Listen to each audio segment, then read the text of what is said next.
आज भी जब मैं पुरानी गिटार उठाता हूँ तो एक पुरानी याद मेरे दिमाग में तैर जाती है। एक याद जो कभी जिंदगी का हिस्सा थी।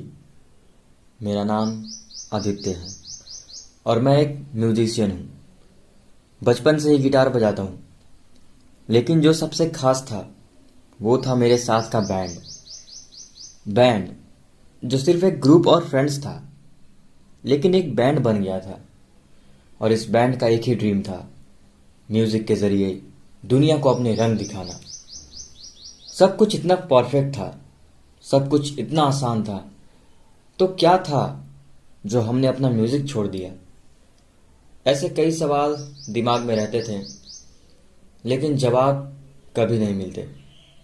उस वक्त की एक वजह थी निशा।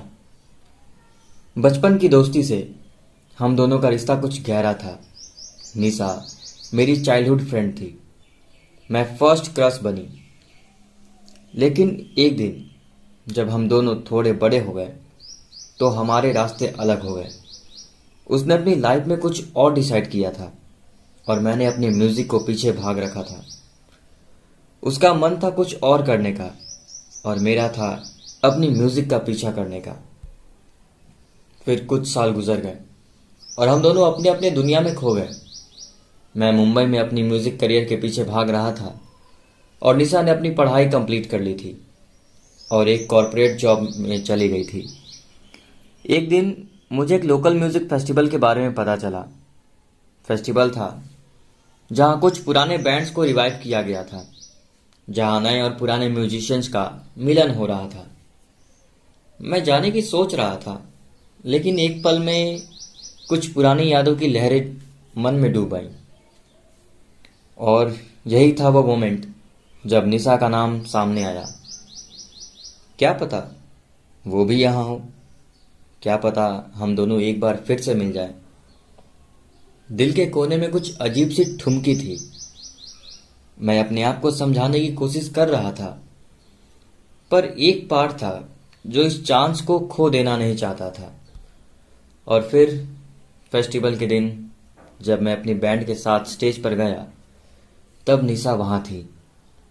वो खड़ी थी अपने हाथों में एक कप कॉफी लेकर मेरे स्टेज के सामने।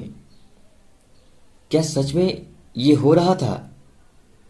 क्या सच में हम दोनों एक दूसरे के सामने खड़े थे? वही पुरानी यादें दिमाग में चल रही थी। मैं जाने क्या कर रहा था और निशा का चेहरा बिल्कुल वैसा ही था जैसे पहले था, सॉफ्ट और इनोसेंट। वो जैसे ही मेरी तरफ देखती है, मेरी आंखों में एक छुपी सी मुस्कान छुप जाती है। फिर हम दोनों ने एक दूसरे को देखा। उस वक्त जो मैं महसूस कर रहा था वो कुछ अलग सा था, थोड़ा अजीब, थोड़ा फैमिलियर, लेकिन पुराना दर्द भी था उसमें। निशा कुछ शर्माते हुए मेरे पास आई। आदित्य, तुम अब भी म्यूजिक कर रहे हो? उसके चेहरे पे एक हल्का सा सरप्राइज था। हाँ निशा, म्यूजिक तो मेरी जान है। तुम तुमने कहा था ना कि कॉर्पोरेट वर्ल्ड में हो, सब कुछ ठीक है वहां? निशा हंसकर कहने लगी, हाँ सब ठीक है, लेकिन अभी भी तुम्हारी म्यूजिक की यादें साथ हैं। कुछ देर बात करते हुए हम दोनों को लगा कि कुछ पुरानी बातें फिर से जिंदा हो रही थी। निशा ने कहा, आदित्य, तुम जो म्यूजिक बनाते हो उसमें एक अपनी कहानी होती है। तुम्हें अपने सपने पूरे करने चाहिए। तुम्हें लगता नहीं कि तुम्हें अपनी पुरानी बैंड के साथ कुछ करना चाहिए? उसकी बात से कुछ चीज अंदर हिल गई। सच में कब से मैं अपने सपनों से भाग रहा था। मेरी पुरानी बैंड जो हमने सब साथ मिलकर बनाई थी, वही चीज थी जो दिल के कोने में छुप गई थी। आज निशा की बात सुनकर कुछ पुराना एहसास जग गया था। वो कहानी जो हम दोनों ने बैंड के साथ लिखी थी, क्या वो दोबारा लिखी जा सकती थी? क्या हम अपने सपनों के पीछा कर सकेंगे? हम दोनों मिलकर बैंड के बारे में सोचा। मैं मुंबई गया, निशा ने अपने वीकेंड फ्री किया और हम दोनों ने अपनी पुरानी बैंड को रिवाइव कर दिया।